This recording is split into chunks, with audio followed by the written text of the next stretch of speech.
Hallelujah. ਸਾਰੇ ਭੈਣ ਭਰਾਵਾਂ ਨੂੰ ਖੁਦਾ ਦੀ ਯਿਸੂ ਮਸੀਹ ਦੇ ਨਾਮ 'ਚ ਜੈ ਮਸੀਹ ਦੀ। ਖੁਦਾ ਤੁਹਾਨੂੰ ਬੇਹੱਦ ਬਰਕਤ ਦੇਵੇ। ਔਰ ਮੇਰੇ ਅਜ਼ੀਜ਼ ਭੈਣ ਭਰਾ, ਅੱਜ ਜਦੋਂ ਇੱਕ ਵਾਰੀ ਫਿਰ ਮੈਂ ਤੁਹਾਡੇ ਸਾਹਮਣੇ ਫੇਸ YouTube ਤੇ ਹਾਜ਼ਰ ਹੋਇਆ ਹਾਂ ਤਾਂ ਜੋ ਅਸੀਂ ਖੁਦਾ ਦੇ ਕਲਾਮ ਤੋਂ ਕੁਝ ਇਲਹਾਮ ਦੀਆਂ ਗੱਲਾਂ ਦੇ ਵੱਲ ਧਿਆਨ ਦਈਏ ਔਰ ਪਰਮੇਸ਼ਰ ਦੇ ਕਲਾਮ ਦੀ ਸੱਚਾਈ ਨੂੰ ਜਾਣਦੇ ਹੋਏ ਆਪਣੇ ਜੀਵਨ 'ਚ ਅਪਣਾ ਕੇ ਤੇ ਸੱਚਾਈ ਦੇ ਉੱਤੇ ਪਹਿਰਾ ਦਈਏ ਤੇ ਸੱਚਾਈ 'ਚ ਅੱਗੇ ਵੱਧਦੇ ਜਾਈਏ। ਜਦੋਂ ਅਸੀਂ ਕਲਾਮ ਨੂੰ ਪੜ੍ਹਦੇ ਹਾਂ ਤੇ ਕਲਾਮ ਸਾਨੂੰ ਦੱਸਦਾ ਹੈ, ਬਾਈਬਲ 'ਚ ਲਿਖਿਆ ਪਹਿਲਾ ਪਤਰਸ ਉਹਦਾ 3 ਅਧਿਆਇ ਉਹਦੀ 10ਵੀਂ ਆਇਤ 'ਚ ਇਸ ਤਰ੍ਹਾਂ ਲਿਖਿਆ, ਕਿਉਂਕਿ ਜਿਹੜਾ ਜੀਵਨ ਨਾਲ ਪ੍ਰੇਮ ਰੱਖਣਾ ਅਤੇ ਭਲੇ ਦਿਨ ਵੇਖਣਾ ਚਾਹੁੰਦਾ ਹੈ ਉਹ ਆਪਣੀ ਜੀਭ ਨੂੰ ਬੁਰਾਈ ਤੋਂ ਅਤੇ ਆਪਣੇ ਬੁੱਲਾਂ ਨੂੰ ਮਕਰ ਬੋਲਣ ਤੋਂ ਰੋਕ ਰੱਖੇ। ਹਾਲੇਲੂਇਆ। ਕਲਾਮ 'ਚ ਲਿਖਿਆ ਕਿ ਜਿਹੜਾ ਇਨਸਾਨ ਜੀਵਨ ਨਾਲ ਪ੍ਰੇਮ ਰੱਖਣਾ ਚਾਹੁੰਦਾ ਔਰ ਭਲਾਈ ਵੇਖਣਾ ਚਾਹੁੰਦਾ ਵਾ, ਉਹਦੇ ਲਈ ਬੜਾ ਜ਼ਰੂਰੀ ਆ ਕਿ ਉਹ ਆਪਣੀ ਜ਼ੁਬਾਨ ਦੇ ਉੱਤੇ ਆਪਣਾ ਵੱਸ ਰੱਖੇ, ਉਹ ਆਪਣੀ ਜ਼ੁਬਾਨ ਦੇ ਉੱਤੇ ਆਪਣਾ ਕੰਟਰੋਲ ਰੱਖ ਸਕੇ। ਮੇਰੇ ਅਜ਼ੀਜ਼ ਭੈਣ ਭਰਾ, ਸੁਲੇਮਾਨ ਕਹਿੰਦੇ ਹਨ ਜੀਭ ਜਿਹੜੀ ਆ ਉਹਦੇ ਵੱਸ ਦੇ ਵਿੱਚ ਜੀਵਨ ਅਤੇ ਮੌਤ ਦੋਵੇਂ ਚੀਜ਼ਾਂ ਨੇਗੀਆਂ। ਜੀਭ ਦੇ ਵੱਸ ਵਿੱਚ ਜੀਵਨ ਅਤੇ ਮੌਤ ਹੈ।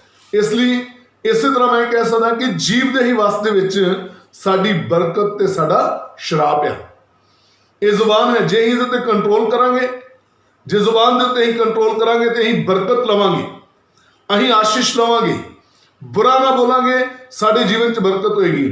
ਕਲਾਮ ਦੇ ਅਨੁਸਾਰ ਅਸੀਂ ਵੇਖਦੇ ਹਾਂ, ਵਚਨ ਦੱਸਦਾ ਹੈ ਜਦੋਂ ਅਸੀਂ ਦੂਸਰਾ ਰਾਜਾ ਦਾ 5ਵਾਂ ਅਧਿਆਇ ਪੜ੍ਹਦੇ ਹਾਂ ਤੇ ਉਸ ਜਗ੍ਹਾ ਤੇ ਸਾਨੂੰ ਇੱਕ ਸ਼ਖਸ ਨਜ਼ਰ ਆਉਂਦੇ ਹਨ ਜਿਨ੍ਹਾਂ ਦਾ ਨਾਮ ਹੈ ਨੇਮਾਨ। ਨੇਮਾਨ ਕੋੜ ਦੇ ਨਾਲ ਭਰਿਆ ਸੀ, ਪਰ ਇੱਕ ਛੋਟੀ ਜਿਹੀ ਬੱਚੀ ਦੇ ਦੁਆਰਾ ਉਸ ਨੂੰ ਪਤਾ ਲੱਗਾ ਔਰ ਉਹ ਇਸਰਾਇਲ ਦੇ ਵਿੱਚ ਪਰਮੇਸ਼ਰ ਦੇ ਦਾਸ ਅਲੀਸ਼ਾ ਦੇ ਕੋਲ ਆਇਆ। ਅਲੀਸ਼ਾ ਦੇ ਕੋਲ ਆਣ ਕੇ ਉਹਨੇ ਬਹੁਤ ਸਾਰਾ ਸਮਾਨ ਲੈ ਕੇ ਆਂਦਾ, ਖਾਣ ਪੀਣ ਦਾ ਸਮਾਨ, ਕੱਪੜਾ, ਚਾਂਦੀ।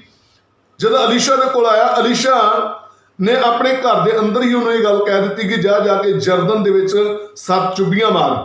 ਜਿਵੇਂ ਉਹਨੇ 7 ਚੁੱਭੀਆਂ ਮਾਰੀਆਂ, ਉਹ ਕੋੜ ਦੇ ਨਾਲ ਭਰਿਆ ਹੋਇਆ ਇਨਸਾਨ ਇੱਕਦਮ ਸਵਸਥ ਤੇ ਚੰਗਾ ਹੋ ਗਿਆ। ਦੁਬਾਰਾ ਫਿਰ ਮੁੜ ਕੇ ਅਲੀਸ਼ਾ ਦੇ ਕੋਲ ਆ ਰਿਹਾ। ਕਾਹਦੇ ਵਾਸਤੇ? ਤਾਂ ਜੋ ਜਿਹੜੇ ਉਪਹਾਰ, ਜਿਹੜੀਆਂ ਉਹ ਚੀਜ਼ਾਂ ਆਪਣੇ ਨਾਲ ਆਪਣੇ ਦੇਸ਼ ਤੋਂ ਲੈ ਕੇ ਆਇਆ ਸੀ, ਉਹ ਅਲੀਸ਼ਾ ਦੇ ਅੱਗੇ ਭੇਂਟ ਕਰ ਸਕੇ। ਪਰ ਉਹਨਾਂ ਵਿੱਚੋਂ ਇੱਕ ਵੀ ਚੀਜ਼ ਅਲੀਸ਼ਾ ਨੇ ਨਹੀਂ ਲਈ। ਅਲੀਸ਼ਾ ਦੇ ਨਾਲ ਉਹਦਾ ਇੱਕ ਚੇਲਾ ਗਹੇਜ਼ੀ ਸੀਗਾ। ਕਲਾਮ 'ਚ ਲਿਖਿਆ, ਜਦੋਂ 5ਵੇਂ ਅਧਿਆਇ ਦੀ 20 ਆਇਤ ਪੜ੍ਹਦੇ ਹਾਂ, ਦੂਸਰਾ ਰਾਜਾ 5 ਦੀ 20, ਉਹਦੇ ਲਿਖਿਆ ਗਹੇਜ਼ੀ ਆਪਣੇ ਮਨ 'ਚ ਕਹਿ ਰਿਹਾ ਹੈ, ਜਿਹਦੇ ਯਹੋਵਾ ਪਰਮੇਸ਼ਰ ਦੀ ਸਹੁੰ, ਮੇਰੇ ਮਾਲਕ ਨੇ ਤੇ ਇਹ ਚੀਜ਼ਾਂ ਲਈਆਂ ਨਹੀਂ ਆ, ਪਰ ਮੈਂ ਇਹ ਸਮਾਨ ਲੈ ਕੇ ਹੀ ਆਵਾਂਗਾ। ਔਰ ਕਲਾਮ 'ਚ ਲਿਖਿਆ ਉਹ ਨੇਮਾਨ ਦੇ ਪਿੱਛੇ ਭੱਜਾ ਜਾ ਰਿਹਾ। ਨੇਮਾਨ ਉਹਨੂੰ ਵੇਖ ਕੇ ਰੁਕ ਗਿਆ ਔਰ ਜਦ ਉਸ ਜਗ੍ਹਾ ਤੇ ਪਹੁੰਚਿਆ ਤੇ ਨੇਮਾਨ ਨੂੰ ਕਹਿੰਦਾ ਹੈ ਕਿ ਮੇਰੇ ਮਾਲਕ ਦੇ ਕੋਲ ਨਬੀਆਂ ਦੇ ਪੁੱਤਰਾਂ 'ਚੋਂ 2 ਜਾਣੇ ਆਏ ਨੇ ਔਰ ਕੀ ਕਰ, ਮੇਰੇ ਮਾਲਕ ਨੇ ਕਿਹਾ ਹੈ ਕਿ ਉਹਨਾਂ ਦੇ ਲਈ ਮੈਨੂੰ ਕੁਝ ਦੇ, ਮੈਨੂੰ ਥੋੜੀ ਚਾਂਦੀ ਦੇ, ਵਸਤਰ ਦੇ।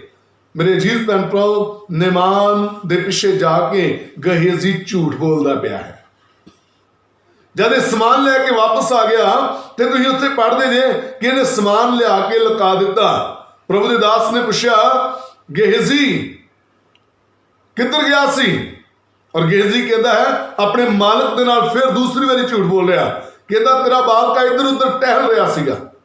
ਪ੍ਰਭੂ ਦੇ ਦਾਸ ਨੇ ਕਿਹਾ, ਗਹੇਜ਼ੀ ਜਦ ਤੂੰ ਇਹ ਸਮਾਨ, ਇਹ ਦੁਨੀਆਦਾਰੀ ਦੀਆਂ ਚੀਜ਼ਾਂ, ਵਸਤਰ ਲੈਣ ਦੇ ਲਈ ਨੇਮਾਨ ਦੇ ਪਿੱਛੇ ਭੱਜਿਆ, ਕੀ ਮੇਰਾ ਮਨ ਤੇਰੇ ਨਾਲ ਨਹੀਂ ਸੀ? ਲਿਖਿਆ ਮੇਰਾ ਮਨ ਤੇਰੇ ਨਾਲ ਸੀਗਾ। ਔਰ ਲਿਖਿਆ ਕਿ ਇਹ ਲੈਣ ਦੇਣ ਦਾ ਸਮਾਂ ਹੀ। ਇਸ ਲਈ ਜੇ ਤੂੰ ਨੇਮਾਨ ਦੇ ਕੋਲੋਂ ਝੂਠ ਬੋਲ ਕੇ ਇਹ ਸਮਾਨ ਲੈ ਕੇ ਆਇਆ ਹੈ, ਸੰਸਾਰਿਕ ਚੀਜ਼ਾਂ, ਮਟੀਰੀਅਲ ਲੈ ਕੇ ਆਇਆ ਹੈ, ਤੇ ਨੇਮਾਨ ਦਾ ਕੋੜ ਵੀ ਤੇਰੇ ਉੱਤੇ ਪਏ। ਔਰ ਕਲਾਮ ਦੱਸਦਾ ਹੈ ਕਿ ਨੇਮਾਨ ਦਾ ਕੋੜ ਗਹੇਜ਼ੀ ਦੇ ਉੱਤੇ ਆਇਆ ਔਰ ਪੀੜ੍ਹੀਆਂ ਤੱਕ ਗਹੇਜ਼ੀ ਦੇ ਉੱਤੇ ਰਿਹਾ, ਕਿਉਂਕਿ ਉਹਦੀ ਜ਼ੁਬਾਨ ਦਾ ਫਲ ਉਸਨੂੰ ਮਿਲਿਆ, ਉਹਨੇ ਝੂਠ ਬੋਲਿਆ ਹੈਗਾ। ਮੇਰੇ ਅਜ਼ੀਜ਼ ਭੈਣ ਭਰਾਓ, ਝੂਠ ਬੋਲਣ ਦੇ ਨਾਲ ਇਨਸਾਨ ਆਪਣੇ ਜੀਵਨ 'ਚ ਸ਼ਰਾਪ ਲੈ ਕੇ ਆਉਂਦਾ ਹੈ। ਸੰਸਾਰਿਕ ਚੀਜ਼ਾਂ ਦੇ ਲਈ ਝੂਠ ਬੋਲਦੇ ਹਾਂ।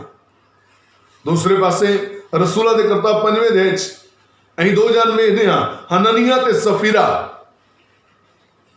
ਜਿਨ੍ਹਾਂ ਦੇ ਕੋਲ ਇੱਕ ਪਲਾਟ ਸੀਗਾ, ਜ਼ਮੀਨ ਸੀਗੀ।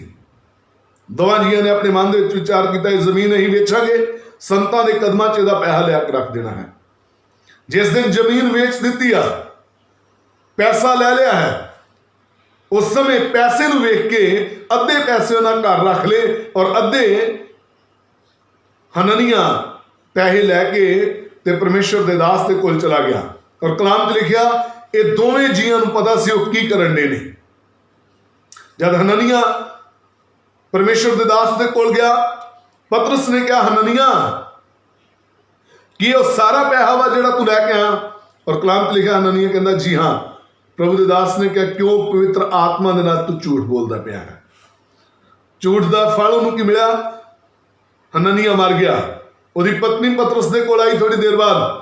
ਉਹ ਪਤਨੀ ਨੂੰ ਪੁੱਛਦਾ ਹੈ ਕਿ ਉਹ ਤੇਰਾ ਪਤੀ ਸਾਰਾ ਪੈਸਾ ਲੈ ਕੇ ਆ? ਉਹ ਵੀ ਕਹਿੰਦੀ ਜੀ ਸਾਰਾ ਪੈਸਾ ਲੈ ਕੇ ਆ। ਕਲਾਮ 'ਚ ਲਿਖਿਆ ਕਿਉਂ ਤੁਸੀਂ ਦੋਵਾਂ ਜੀਆਂ ਨੇ ਪਵਿੱਤਰ ਆਤਮਾ ਦੇ ਨਾਲ ਝੂਠ ਬੋਲਣ ਦਾ ਏਕਾ ਕਰ ਲਿਆ। ਦੋਵੇਂ ਮਰ ਗਏ। ਮੇਰੇ ਅਜ਼ੀਜ਼ ਭੈਣ ਭਰਾਓ, याद रखो ही परमेश्वर जिंदे परमेश्वर खुदावंद यीशु मसीह दे लोग हाँ। आओ अहीं झूठ नूं त्यागीए, झूठ नूं त्याग दईए, क्योंकि यीशु मसीह ने बड़ी सरल और बड़ी साधारण सिक्ख्या दी। उन्होंने कहा तेरी हाँ दी थां हाँ ते ना दी ना होनी चाहिए है। हाँ दी थां हाँ कर देनी ते ना दी थां ना कर देनी, क्योंकि इस तो बाद जो कुछ होएगा वो झूठ होएगा। आओ अज अहीं लापरवाह ना होईए। सुलेमान कहते हैं छोटियां लूमड़ियां नूं फड़ो क्योंकि ये बाग की ज़्यादा वरानी करदियां। असीं जानते हाँ वड्डियां वड्डियां गल्लां तो असीं बचा कर लेने, पर निके निके झूठ जिहड़े हन ये साडे आत्मिक जीवन का ज़्यादा नुकसान करनगे। इसलिए अज युग की चलन डा करोना वायरस के दिन ने असीं जानते यीशु की आमद नज़दीक आ, इसलिए सानूं सच्चाई दे उत्ते पहरा देने की जरूरत है। संसार दीयां चीज़ां दे लई मेरे अजीज भैन भरा झूठ ना बोलो, खुदा दे रूह दे नाल झूठ ना बोलो, बल्कि सच्चाई ते कायम होइए तां जो साडा खुदावंद यीशु इस दुनिया च आवे ते असीं सच्चाई दे परमेश्वर की उपासना आराधना करदे उहदे नाल चलीए, क्योंकि यीशु मसीह खुद कहते ने राह सच्चाई ते जीवन मैं हाँ, और सच्चाई दी संतान सच्चाई ही होवेगी। इसलिए आओ सच ते पहरा दईए। खुदा तुहानूं सबनां नूं बड़ी बरकत देवे। और साडे इस चैनल नूं लिविंग गॉड चर्च के नाम से जो चैनल है, इस चैनल में ज़्यादा तो ज़्यादा शेयर करो, सबसक्राइब करो और एक दूसरे के नाल खुदा के कलाम नूं साझा करो। खुदा तुहानूं सब नूं बेशुमार बरकत दे। छोटी जी दुआ करांगा। एलोहीम मुकद्दस बाप, तुहाडे चेहरे का नूर ये जिन्ने भी सुनन दे ने इन्हां दे चेहरे के उत्ते चमके, और इस सच के खुदा की आराधक ने सच के परमेश्वर के पिछे चलते हैं। खुदा हमेशा सच्चाई ते कायम रहे और खुदा इन्हां दा मददगार होवे, इन्हां दे घरां परिवारां सुख शांति बनी रहे। और प्रभु जी कोरोना वायरस के दिनों अपने लोगों को संभालना और बदी तो बचा के रखना यीशु मसीह के नाम।